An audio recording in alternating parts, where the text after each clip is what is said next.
It's been 5 years since the inception of All Elite Wrestling, and for a long time, I failed to comprehend truly what AEW has to offer. I mean, you have WWE with their soap opera-esque version of professional wrestling, with heavy emphasis on character development and promos. On the other hand, you got New Japan Pro Wrestling, with their portrayal of pro wrestling as a no-nonsense combat sport, with no weekly shows and only monthly pay-per-views.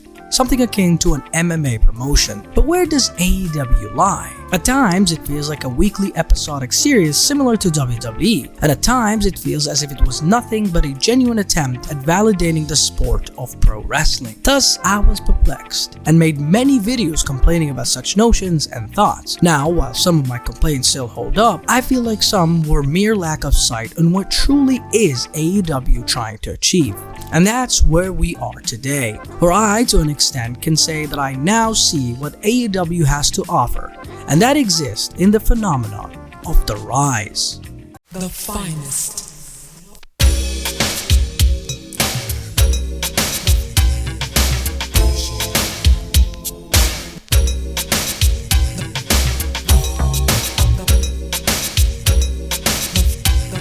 In the ever-evolving landscape of pro wrestling, one thing remains constant. Haters call it fiction, but I like to call it predetermined. It's the idea that all of pro wrestling is premeditated and planned. From the entrance, promos, and finishes of matches, it's all fixed. This, however, isn't new knowledge to any, but what many might lose sight of is how said world can affect a wrestler. When everything has already been decided, what is left for a wrestler to do? Where exists the free will and agency of the wrestler in said universe? Simply put, how can a wrestler get over if getting over wasn't part of their plan? If a wrestler was booked to be a mid-carder complete with intentionally funny promos and comedic feuds, how can said wrestler change their fate and become a main eventer? Well, that's where throwaway matches emerge. Unlike promos where you can't simply give an open live mic to a wrestler to say whatever, throwaway matches are a window of opportunity to every wrestler. Besides the finish itself, everything else from the entrance, spots, and moments within the match itself is completely at the free will of the wrestler. They could do with it as they please, creating in the process a canvas for the wrestler to paint on it whatever they, and only they, desire. These throwaway matches act as the only source of agency for a wrestler in the established and rigid world of pro wrestling. If utilized properly, that mid-carder can find themselves main eventing pay-per-views in a matter of months. And in AEW, this happens all the time.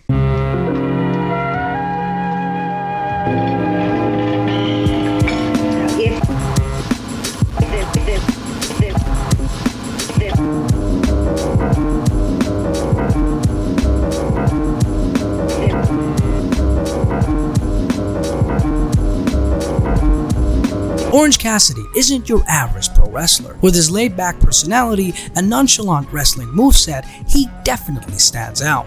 However, his look and demeanor doesn't strike you as a threat or someone to take seriously. Thus, he was predetermined to be a mid-carder in AEW and was given a mid-card title in the International Championship. A bunch of title defenses followed where he managed to connect with the crowd and build a reputation of toughness that he hadn't previously claimed.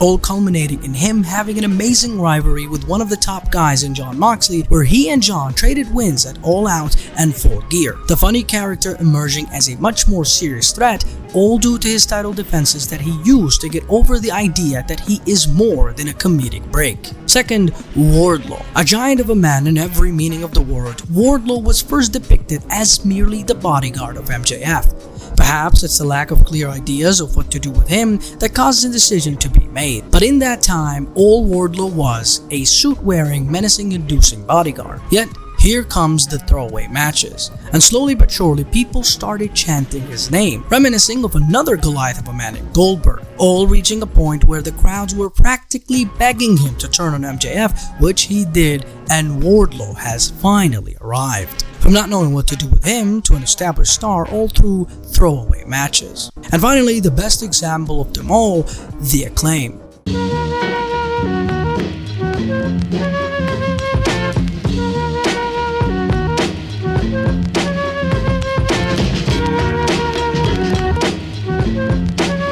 One could easily imagine what Tony Khan thought of the Acclaimed when he first signed them, as all you had to do was see where they were booked. They were booked on Dark.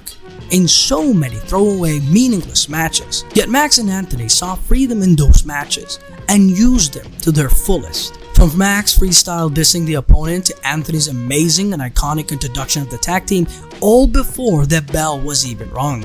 It was a matter of time until this tag team went from being enhancement talent to superstar talent. And that moment finally came as on All Out 2022 in a match between the Acclaimed and Swerve in Our Glory for the AEW World Tag Team Championship. The Acclaimed were so over that it was a real possibility for us to see for the first time ever in pro wrestling a finish being changed on the spot. Many world titles followed, and now the Acclaimed is a household name in AEW, all from matches that appeared meaningless but held all the value. And it doesn't stop there.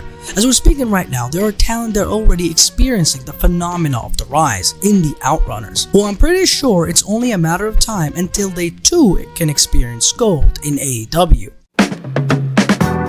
The idea that a wrestler can control their destiny in a completely organic way in otherwise fixed and predetermined world is indeed revolutionary. And I suppose it's the core at what AEW brings to the table of professional wrestling.